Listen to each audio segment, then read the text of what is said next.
Get your stinking rat out. It's Late Night Large. Welcome to a late night large that already burned and discarded the lifeboats because none of us deserves to be saved. Shooting an albatross down with the rescue flare is me, Aaron Bliss, and swabbing the poop deck with his filthy tongue is Mike Large. How we doing, Mike, in 2021? Yeah.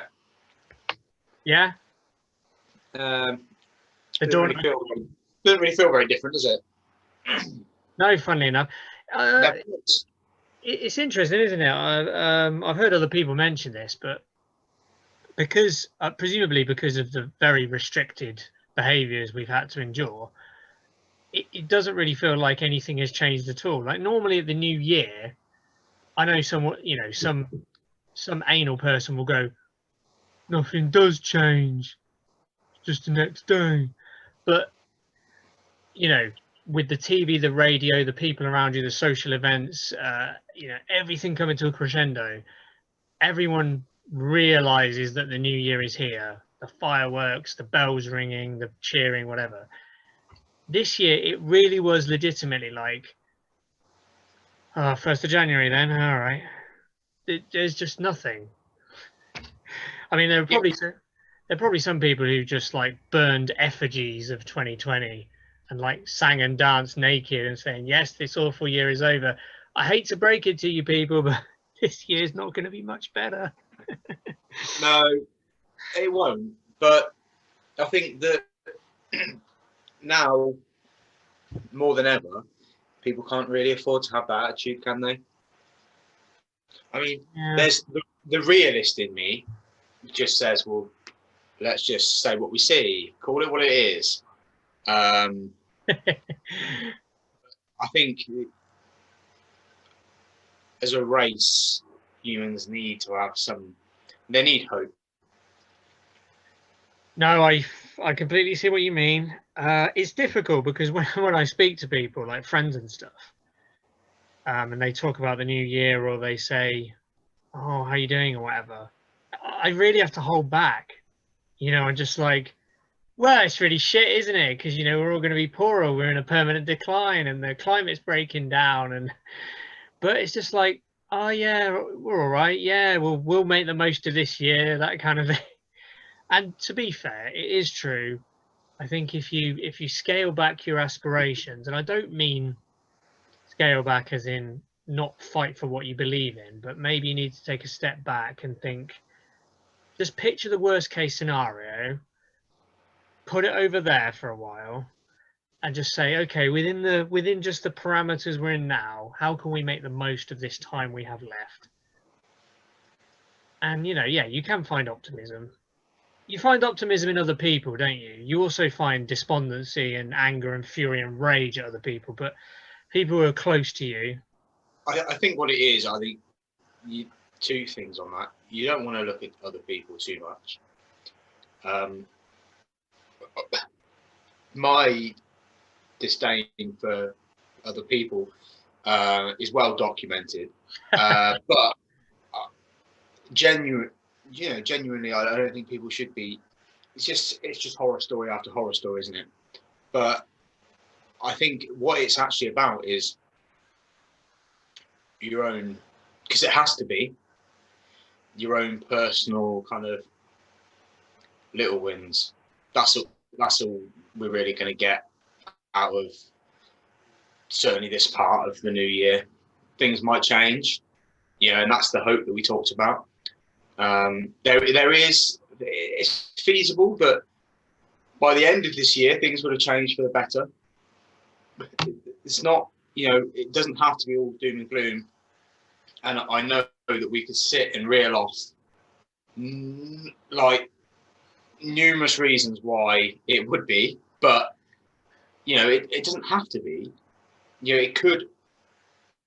The end of this year could feasibly be much better than the end of last year. That's true. The hope. That's the hope. And then in the meantime, it's your little wins. So maybe don't look because it's fucking scary and horrifying.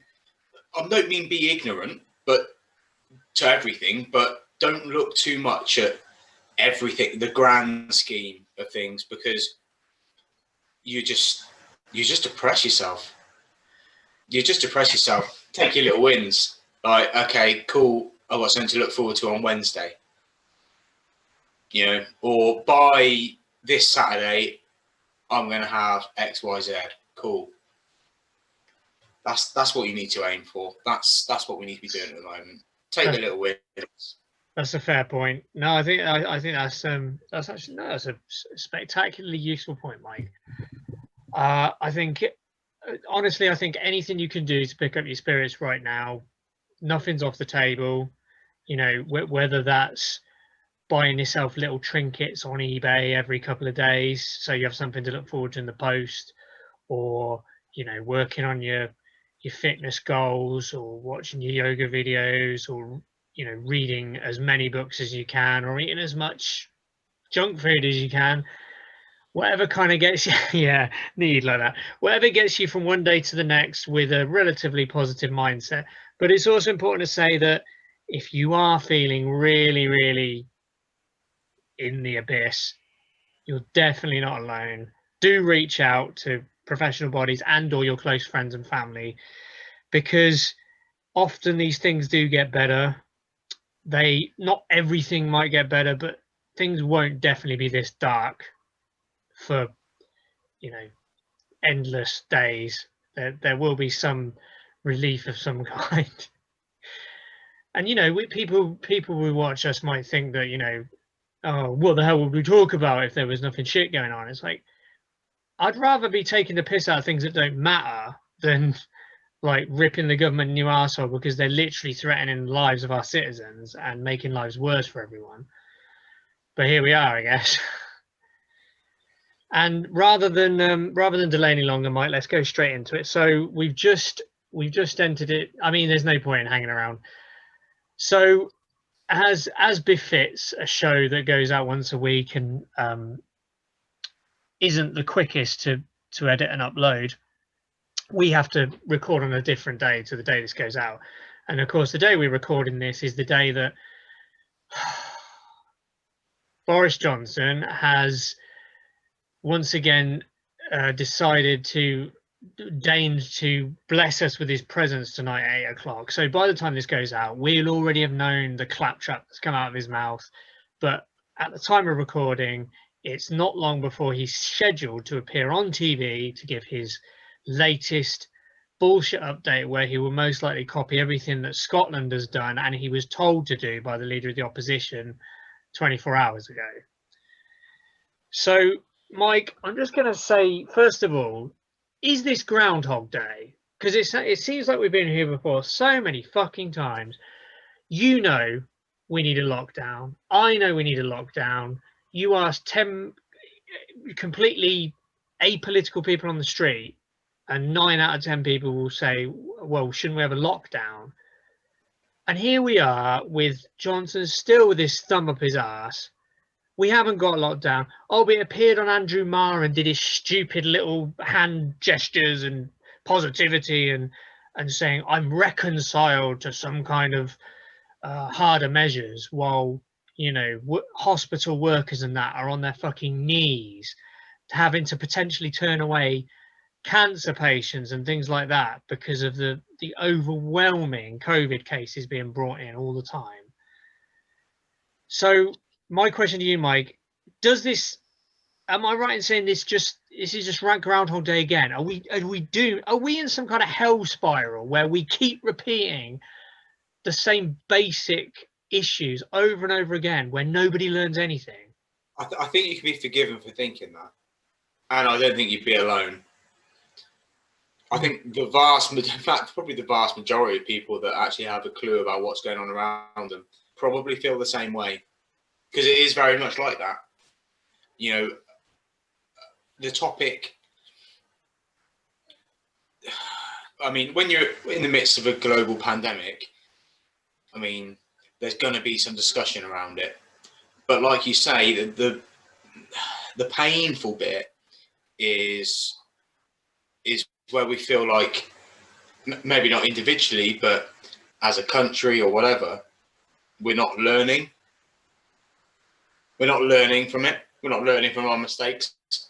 And when I say we, obviously you know who I'm talking about, but we're not learning from our mistakes. So we keep making the same mistakes. So the same discussions keep happening.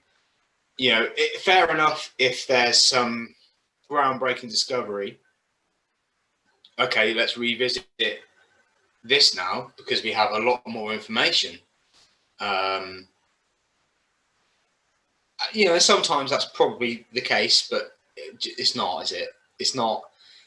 It's just, oh yeah, schools should shut and stuff, and then no, the schools are safe. And then schools probably shouldn't send them back to school. There's some stats and figures and stuff. So, but no, schools are safe. Don't worry about it. And no, like that's one thing that's extremely painful, isn't it? Because as far as I'm aware, right from months ago, we haven't had any groundbreaking discoveries with regards to who transmits things, or children have always been the primary transmitters of COVID, right? That hasn't changed. So what is changing for the back and forward to be like, things are okay, things aren't okay, it's okay, it's not okay? What's changing? So let me put this to you, Mike. Do you think one of the things that pisses me off most about this Groundhog Day bollocks, I think the thing that pisses me off the most, and the thing that should piss everyone off the most, is the needless lying and the insulting of everyone's intelligence. So, right, do you know what? I would accept it if Johnson did something like this and he addressed people and he said, I understand people have concerns about transmission in schools. We also have concerns because the science tells us that, who would have thought people from all kinds of different households are mixing in a small classroom, that, that could potentially be a transmission issue for COVID. We know that. But on the other hand, we have weighed up the science of this, the risk factors in this compared to other risk factors, and the risk factors of kids losing out on education. And it's very difficult, but we have to say that we think the best thing for everyone is to stay at school, and we will monitor it. And if it completely goes out of hand, we will obviously have to make another decision. And I honestly think people would just be like nodding along going, I can't really argue with much of that. That's actually a fair point. Instead, what happens is Johnson goes on TV and says, no, schools are completely safe. They've been made completely COVID safe. Yeah, there's no risk for. I'm telling you now, schools are safe. Which is just a lie. To me, it seems like a needless lie. I don't. Again, we go back to it. Is this a Trump thing where Johnson is delusional and actually believes the stuff he's saying at the time he's saying it? Is it the easiest thing that comes into his mind? Does he think that people like being told comforting lies rather than people squaring with them? What do you think? I think, well, two things on that for me. Is anyone surprised that there's a politician lying? And when you talk about,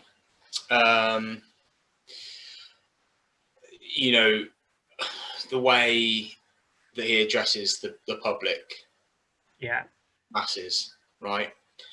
And you talk about he's insulting people's intelligence. Mm-hmm. I'm kind of torn with that.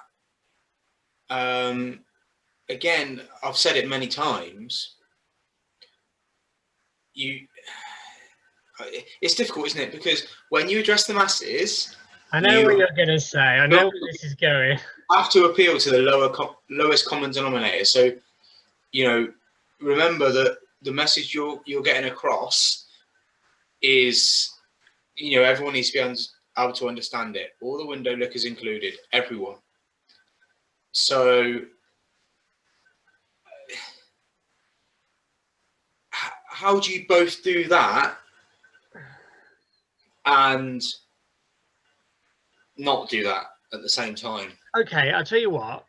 Here's an interesting thing then, Mike, because I think this is worth talking about, because when I hear Johnson, and by the way, the whole thing about politicians lying, I get that, but Johnson is on another level. We've discussed this. It's not just a white lie to cover up a policy that people don't like. It's literally it's a blitz of lies all the time, even about things that don't even matter. So what if I was to say to you, so to come up with some ideas about why this happens, does Johnson lie like that? So I'm talking specifically about the schools are completely safe, right?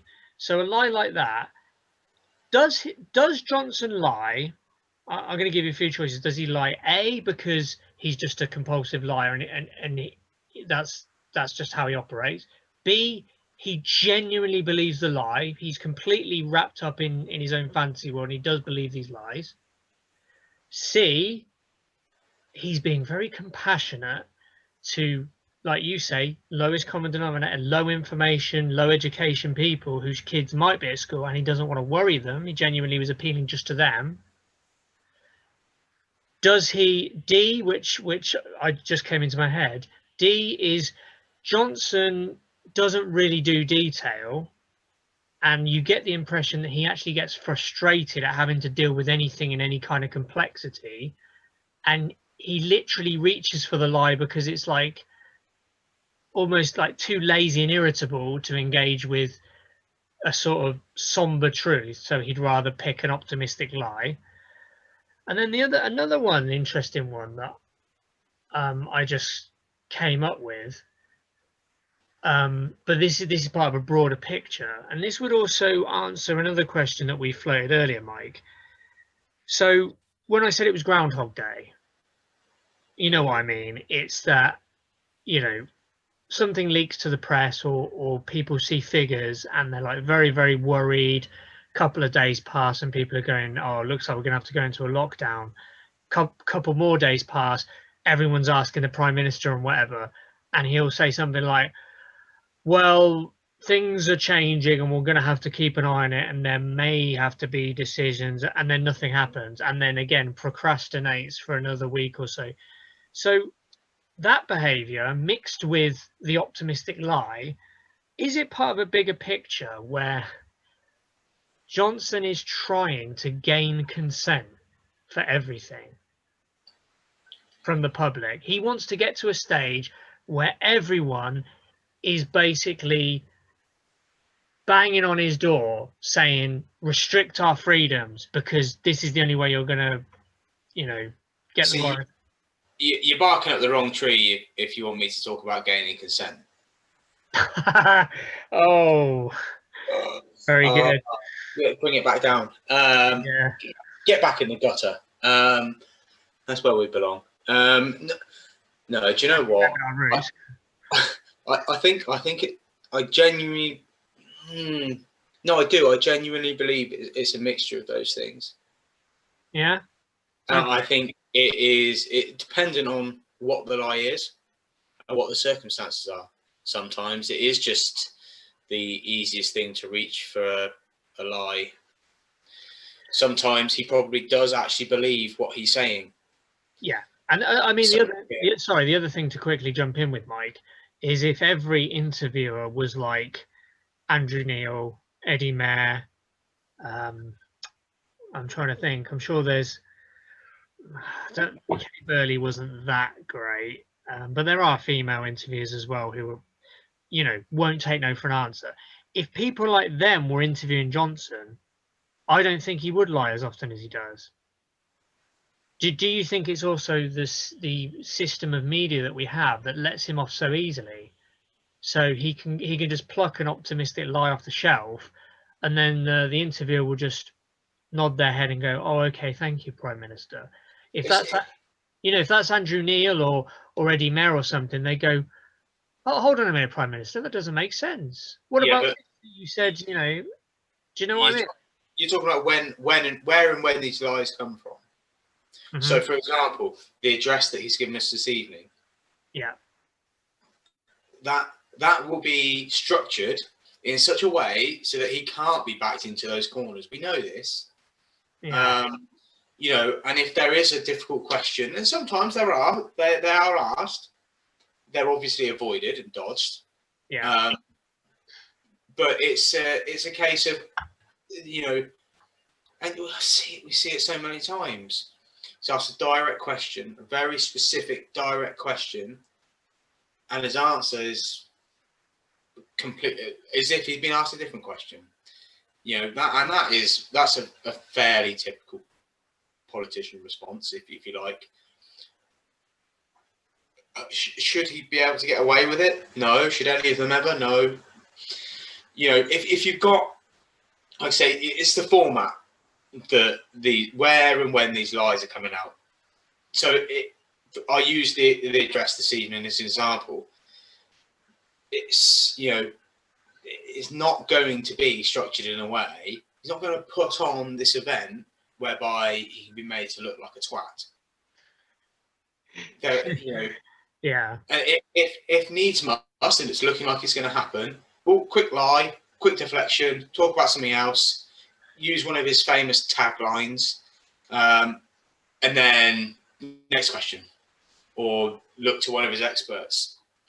They can field the question and give a very diplomatic response. And let's not forget, it's harder for especially whoever's asking these questions, although they will be extremely well read, and I believe much more informed on what's going on than probably Boris himself. The people that are asking these questions, it's harder for them to necessarily question an expert in that, because then they could end up looking stupid themselves. It's also harder easier for someone who knows what they're talking about to worm their way out or give a nice little safe response.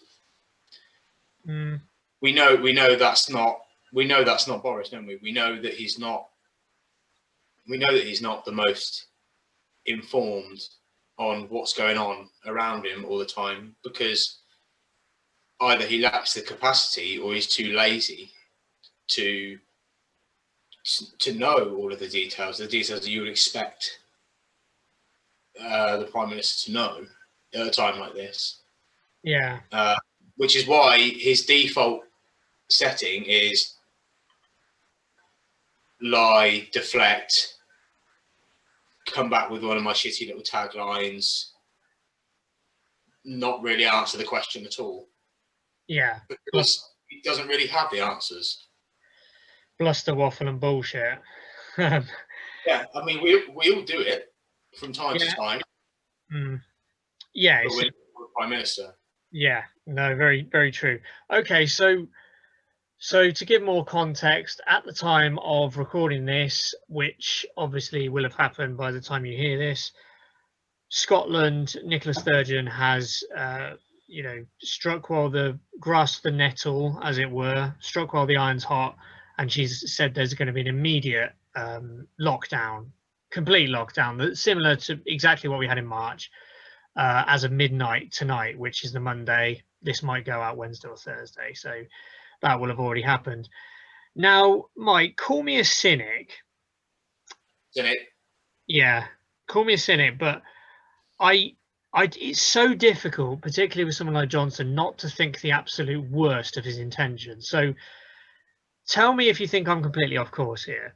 So what was it, 24 hours or 48 hours ago, bearing in mind this was recorded on Monday, so this won't make sense later in the week. So at the beginning of the week, just after the new year, Keir Starmer finally decided to make a specific statement rather than sitting on the fence, and he demanded a national lockdown, exactly like we had in March, be instituted immediately. No more bullshit about we need to look at it now, within the next 24 hours. Now, if you know politics, the worst thing that you can do is obey what the leader of the opposition says, because it looks like they say jump and you say how high, and that makes you look really bad. So we knew that Johnson wouldn't do that. Then we see Nicola Sturgeon immediately announcing a lockdown like March in Scotland. Now, call me a cynic, Mike, but this press conference that Johnson's going to call, which is supposed to be scheduled at 8, obviously it will have happened by the time this goes out. But as we know, it won't happen at 8 because Johnson has been late to almost all of these. In fact, I'm amazed that people don't call him out more on it, because it's not like, as much as we hate journalists, I mean, they have other things to do. They have lives as well. Like, why should they be kept waiting for an hour, 2 hours at a time? So I'm sure he'll turn up late at the press conference. And would I be being ultra cynical if I say that what Johnson will do is come up with some kind of ridiculously complicated additional tier system, everything to avoid calling it a lockdown and make it look as if he's just following Keir Starmer and Nicola Sturgeon? Yeah, I think so. But what I would say is, and this isn't, I'm not defending him, what would you do? Oh, I mean, I did preface that by saying, you know, you look like a complete mug if the leader of the, but the point is, Mike, you don't give the leader of the opposition the opportunity to do that. If Johnson would be doing his job, the leader of the opposition wouldn't have to be saying, get a grip and do a lockdown in the next 24 hours, because you'd have been way ahead of the curve and gone, listen, I know when to do a lockdown, we're doing it now. No, that's true, but let's not pretend that, like, what, so the leader of the opposition will never have anything to say about how the country's being run. No, how do you mean though? I mean, how do you mean? What I mean is, you can't say you should never be in a situation where the leader of the opposition says you should do something different to what you're doing. No, yeah, it might have sounded like that. What I meant was you should never be in a position for the leader of the opposition to give you commands in the middle of a national emergency. That's what I meant. Obviously, when you're governing, when you're governing a country, of course, the leader of the opposition can say what he wants when he wants, and you're free to disregard it. But in a national emergency, the people might expect you would rise above the petty party political stuff and do what's actually best for the health of the citizens. No. You should all know better. Right. Okay. No, I'm glad we got that out of the way. Another thing that pissed me off, Mike, as well. I don't know about you, but as well as Johnson's optimistic lies and the fact he seems to string things out as if he's waiting for the country and focus groups to go, yes, we need to go into a lockdown. And he'll go, oh, great, it won't be too unpopular then. National lockdown. Is Matt Hancock. Matt fucking Hancock. So Matt Hancock, ruining our new year again with his tedious appearances. So he was on Good Morning Britain again. And for my sins, I listened to the interview again because Piers Morgan, obviously, he's very good at ripping politicians a new arsehole. But this time I noticed that what Matt Hancock always does is he'll be asked a direct question about, listen, Health Minister, we've been here before. We literally went through this in April. We went through this again in September when you delayed until November.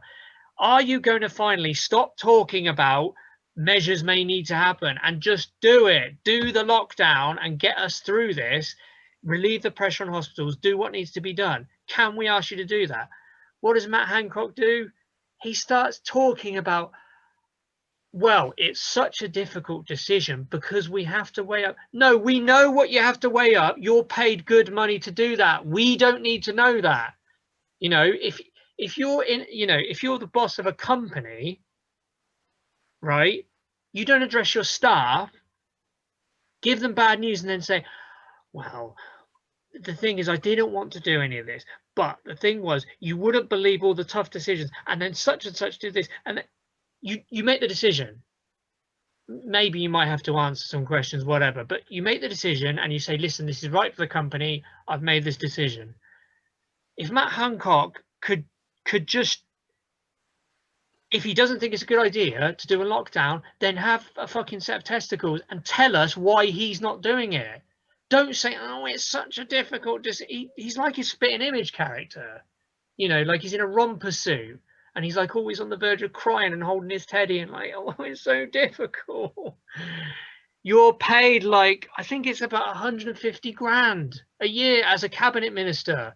You don't get paid that to sit on your ass and to read newspapers and to say, oh, I think the public wants this, maybe we should do it. You get paid that because you're on top of your brief, you're listening to experts, you're doing the stuff that we can't get our heads around, because that's why you're paid big money.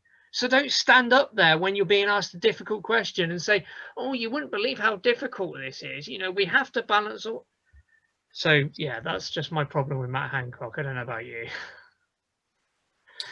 Yeah, I mean, I don't particularly like the bloke, and it does wind me up when I hear that, to be honest. I hear didn't he start crying as well the other week? Yeah, it was worse. That was a beautiful one, wasn't it? It was worse than that because he pretended to cry. Like he didn't even manage to emit a tear. It was like someone was feeding him something in his earpiece, like, Matt, get choked up. They'll love it if you get choked up. You look really authentic. And he couldn't manage it.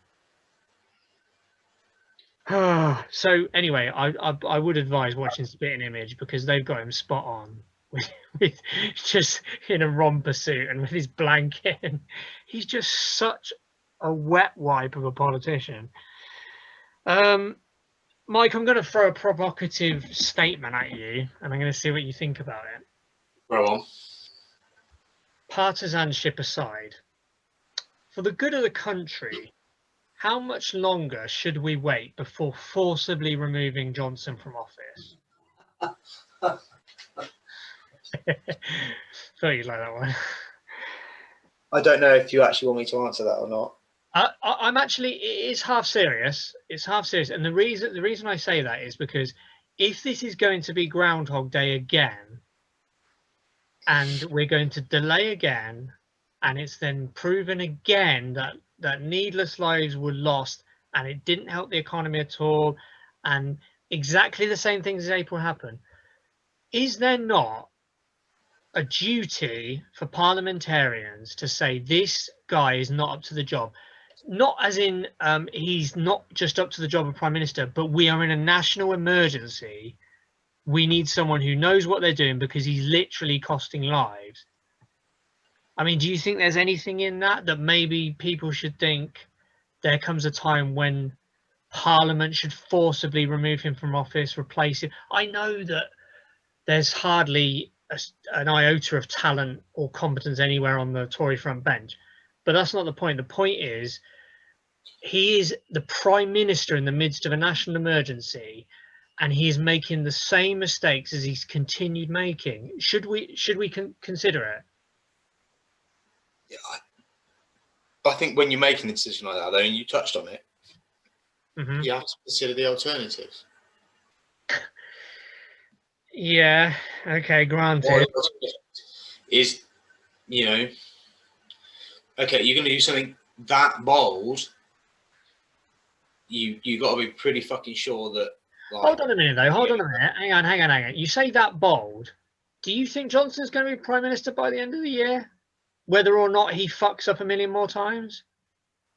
Well, I'd say it's unlikely, isn't it? Probably not. This is what I'm saying. Like, what I'm saying, Mike, is that there is no one, even in the Conservative Party, who believes that Boris Johnson is a glorious leader for the next 2 or 3 terms in office. No one believes that. They literally got him in because they knew he could win an election because of his bluster and bullshit, and everyone thought he was a bit of a laugh, and no one had actually seen the damage he did. He got into office. He said himself, he's lazy. He doesn't really do detail. He got Brexit done, like literally the only thing that he was elected for. Now, Tory ministers have to look at each other and say, forget the fucking Tory party. Look at the country. Look at the damage that's being done to the country in terms of the number of deaths and the overwhelming of hospitals. Everyone accepts it's really difficult and wrong decisions can be made now and again. What they don't accept is when we see the effects of wrong decisions and then exactly the same wrong decisions are repeated again. So what I'm saying to you is, we know that Johnson is probably not going to be Prime Minister by the end of the year. He's definitely not going to be by the next general election. So knowing that, why keep him in power at all if he's continually making the same mistakes? I don't really have an answer for that. Well, I don't really have an answer for that. I mean, I don't either. Yeah, I just, I don't know. Yeah, I do not know the answer to that. One thing I will say though, and just kind of like a side point, really. Yeah. Obviously on topic, you mentioned a few times about hospitals being full. Now, look, I don't know the ins and outs, but are they? Haven't they closed down the Nightingale Hospital? No, I mean, okay, I should temper that with London hospitals. I believe hospitals all over the country are struggling, but in terms of being overwhelmed, London is where it's happening. I read recently that there is a major London hospital that is considering moving to only COVID patients, by literally no other treatment. So that's how serious it's getting around London. I saw somewhere though. I don't how right this is. I don't know. I'm sure I saw somewhere that there's actually less people in hospital across the country. I'm guessing it wasn't localized now than there was this time last year. I'd be very surprised if that was true. I'm sure I read that somewhere. I mean, I might be wrong. But there does seem to be a lot of figures and stats that come out and make you think like, look, and I know the kind of bullshit that I can separate, genuine like facts that make you question things from like, it doesn't exist fucking bullshit, right? I get it. I'm not, devil's advocate. I get what you're saying, and you're right. We shouldn't. Yeah. We shouldn't base our information on speculation alone. It should be. I mean, everything I read seems to trend upwards. The thing is, so here's the thing, Mike. If you say, are the hospitals completely full? Then that also that what that implies then is we don't care how many people go to hospital because it won't affect me. That's where I think that thinking goes. But also remember, the more COVID patients in hospitals, even if they're not entirely full, that's other routine treatments delayed and delayed and delayed. Other treatments for other sicknesses where people are probably suffering a lot and they can't get in hospital, they can't get their appointments. But I do take what you say. I remember reading about Scotland, and there's some areas of Scotland that are incredibly low on capacity. I think you said there was somewhere, I think in Ayrshire, hospitals 96% full. There was another hospital in the 90%. Glasgow was, I think, much lower than that, but Glasgow was filling up quite rapidly. So, I mean, when Sturgeon made that decision, that was very rational. But yeah, no, I see what you mean. Okay, so if we move on from that, Mike, because there's a couple of other things I wanted to discuss. What do you make of this? Because I read it at first and I shook my head and I thought of all the stupid things that we could decide to do. And it seems as if we've got a situation where the scientists disagree. Have you heard about this? Where we've decided instead of giving the 2 vaccine doses, I think it's the Pfizer vaccine, instead of giving the 2 vaccine doses 3 weeks apart, like we were told, you take one and then 3 weeks later you get the booster and that's you done. We've now decided to scrap that, and we've decided to, instead of giving 1 dose, 3 weeks later giving another dose, we're going to scrap the 2nd dose and we're just going to give everyone a 1st dose as fast as we can. Even though some scientists have said this doesn't make any sense because there's no proof that the efficacy is the same beyond the like 21 days or something, right? But then I heard that there was an alternative scientific body, like an alternative sage or something, that said, no, the thinking behind this is everyone gets some level of coverage. But then I go back to it, but you've been told that it doesn't have the same efficacy if it's not done within 21 days. So why would you risk doing that? I don't know. Have you heard anything about this? No. All I can say is it depends on, for me, that depends on what they think is logistically possible, isn't it? It's a bit worrying though, isn't it, when you hear alternative medical bodies like saying contradictory things about something that important. It does make me a little bit concerned. Yeah. You'd want to be. It's not reassuring, is it? You want it to be. Well, these are the facts. They're indisputable. No one could possibly disagree. This is the right thing to do at the right time, in the right way. So yeah, you're right. It is disconcerting when you hear kind of different people come out with different things, but I guess it'll come out in the wash in the end. That maybe that's something that we'll hear a bit more about later down the line. But I think you can personally. I think that you can understand why they might look at different ways of doing it. Oh, definitely. Yeah. Speeding it up, or and it makes sense. It makes sense to ask yourself the question: what is the most efficient way that we can get this done? And if that means doing something different to what we're doing, then. I mean, my biggest problem with it though, Mike, is I just don't see any evidence that we're building like a capacity to deliver these vaccines as quickly as we need to. Like where are the so you say about the Nightingale hospitals, shouldn't we have set up like all these stations all over the country, like almost drive-through, where people rock up, take the name, get the vaccination, out you go, take your name, get the vaccination, out you go, that kind of thing. Well, look with when we had just the Pfizer, yeah,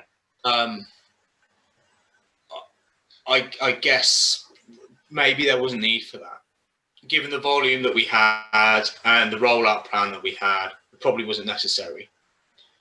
But I'm right in saying the Oxford one has been approved now, hasn't it? It has, yeah.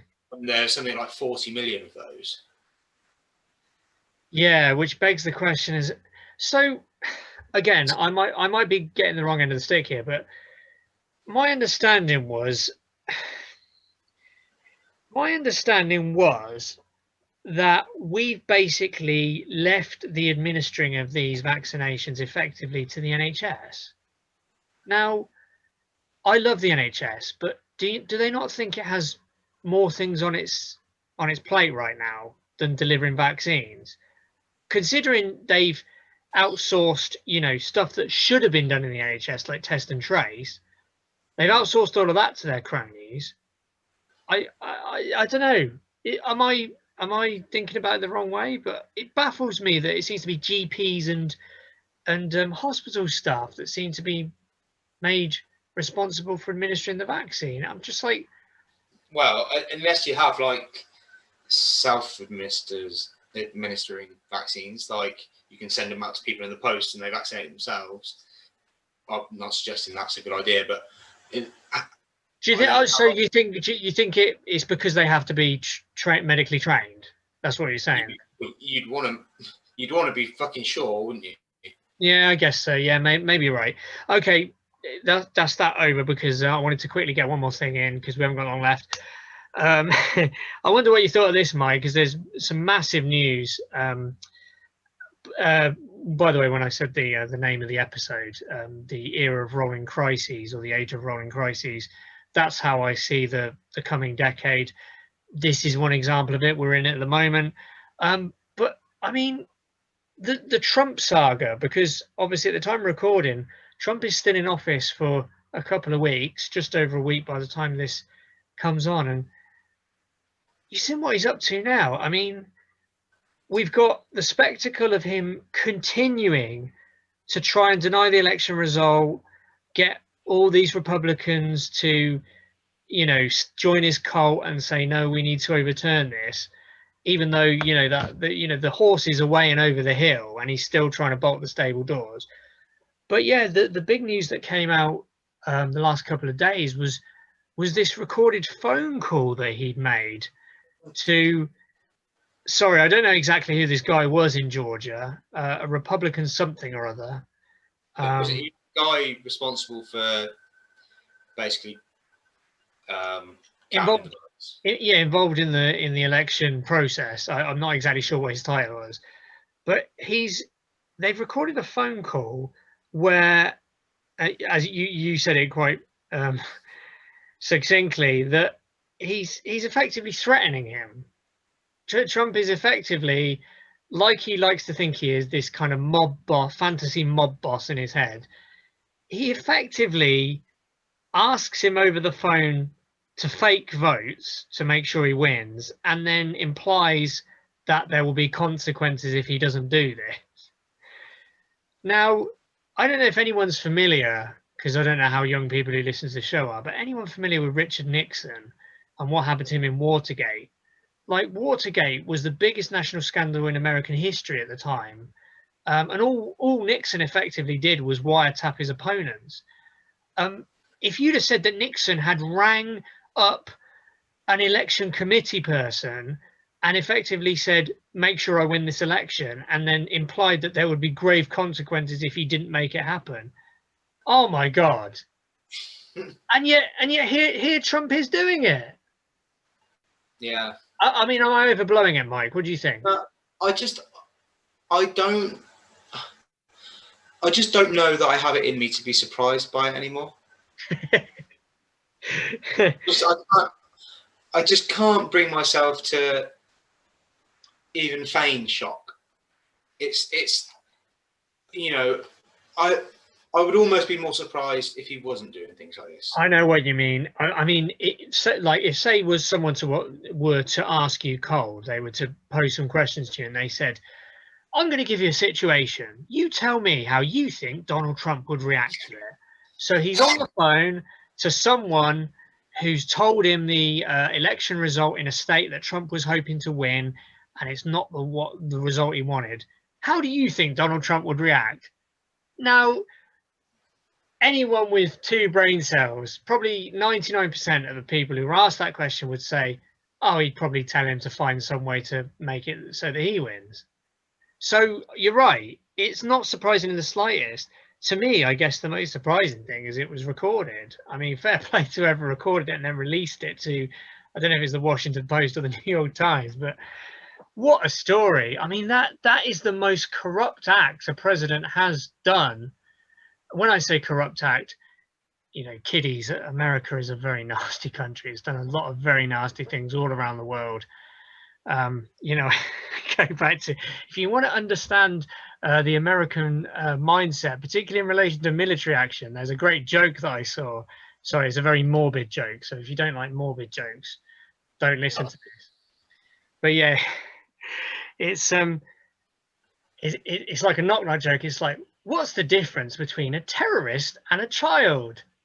I don't know. I just fly the drone. Yeah, it's very dark, but that's a way of summing up how America conducts its business overseas. It doesn't feel the need to have concerns about ethical violations or things like that. But the one thing you do not do in America is you do not turn traitor against your own country. Now, what Trump has done very clearly, effectively, if it still existed, I know it's an anachronistic phrase, but that's treason. Is that not treason? You're trying to overturn the democracy, the votes of the American public. I guess. I mean, what do you think anything's going to be done? It's interesting you say that. I think we've been inured to the fact that Trump is Teflon. He can get away with anything because of his money and connections. But what we forget is that as corrupt as America is, and as corrupt particularly as the Republican Party is, remember that as somebody said, I think a number of Republicans have said this as well, if Trump leaves office and doesn't have any legal consequences to face, who's going to come next and how far are they going to push it? Because this isn't just about Donald Trump. This isn't about, I don't like Donald Trump because he's rude and he's a bully and he's a prick and whatever else. This is about someone who has gone into the office. He's literally trash talked to everyone, filled his own pockets, talked to hostile powers, and deliberately and openly tried to subvert the results of an election. And, you know, the question is, again, no matter how much you wipe your brow that, yes, he's been voted out, it won't be long, he's going to be escorted out by the Secret Service. If he doesn't receive any consequences, we've seen what happens with Johnson. If you allow Johnson to lie with impunity, he doesn't get better. He continues to lie because he gets away with it. It serves his purposes. It's like a naughty child. The same thing will happen with Trump. If he goes out of office, no legal consequences, what's he going to do? He is going to probably run again, and next time he'll be unchained, completely unchained. Or even, you know, God forbid, somebody worse than Trump, but with a few more brain cells. And they could do a lot worse. So, I don't know. I know what you're saying. I know that it's almost like Trump is literally the smartest guy in the entire world, and he's literally spent the whole time acting and kind of getting people just completely desensitized to the corruption and the lies and the barefaced hypocrisy, so that when he does something ridiculous, they just go, yeah, I probably would have expected him to do that. You're more surprised if he doesn't. Yeah. So yeah. Anyway, so that's it for the first new lockdown lad rather of the year. The year of our Lord 2021, which has lots of monstrosities in store. Let's end it on a positive note, Mike. What can we look forward to this year? Oh, wow. I mean, I'm not sure I can say anything with a great degree of certainty anymore. No. I've got one. Lockdown large will never die. So you'll see us most weeks. Keep tuning into us. That'll keep you going. What else do you need? This is the only thing we can really guarantee. You know, like the Euros that were put to this year, are they going to happen? Mm-hmm. You know, your guess is as good as mine, but let's just see what happens. And like I said at the start, just take your little wins. Don't get bogged down where you can help it in the big glaring issues that we're all facing. Yeah, stop the doom scrolling. Don't worry about it. I mean, like I say, I don't preach ignorance. I don't think everyone should be completely fucking like ignorant to everything that's going on around them. But to a degree, you have to draw a line somewhere. Worrying is like a rocking horse. Gives you something to do, but doesn't get you anywhere. Oh, we're full of wisdom tonight, aren't we? We are little nuggets, little pearls of wisdom. So don't worry. Take your little wins. Take your little wins. The small things that you might have taken for granted before the year that we just had, but now you should have some sense of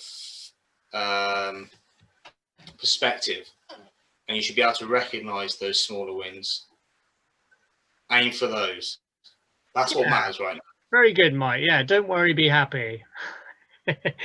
Because there's going to be a lot more to gnash your teeth about. But Mike is right. Don't doom scroll. It like you say, that rocking horse is very good. It doesn't do you any good. Concentrate on self-growth, actualization, returning the affection and the care to people you love, and we'll make a pledge. Lockdown Large will continue until this is all over, even if I have to take my laptop at my hospital bedside while he dies of COVID and I'm in a hazmat suit. That's how far we'll go to deliver for you, our viewers. So please hit that little subscribe button. The little bell will tell you when we have a new video. We work very hard at these, so please do tune in. And like, comment. Yeah, like, comment, share. Let us know you're here. Give us your presence, because you're as important as anyone to us right now. And until next time, take care of yourselves and each other, people, and we will be ranting at the state of things next week.